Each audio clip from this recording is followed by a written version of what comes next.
حدیث مبارکہ حضرت عبداللہ بن عمر رضی اللہ عنہ سے روایت ہے کہ رسول اللہ صلی اللہ علیہ وسلم نے فرمایا، تم میں سے جس کے لیے دعا کا دروازہ کھل گیا اس کے لیے رحمت کے دروازے کھل گئے، اور اللہ کو سوالوں اور دعاؤں میں سب سے زیادہ محبوب یہ ہے کہ بندے اس سے عافیت کی دعا کرے، یعنی کوئی دعا اللہ تعالیٰ کو اس سے زیادہ محبوب نہیں۔ تشریح: عافیت کا مطلب ہے تمام دنیاوی و اخروی اور ظاہری و باطنی آفات اور بلیات سے سلامتی اور تحفظ۔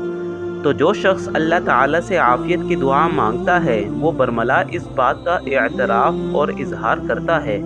کہ اللہ تعالیٰ کی حفاظت اور کرم کے بغیر وہ زندہ اور سلامت بھی نہیں رہ سکتا، اور کسی چھوٹی یا بڑی مصیبت اور تکلیف سے اپنے کو نہیں بچا سکتا۔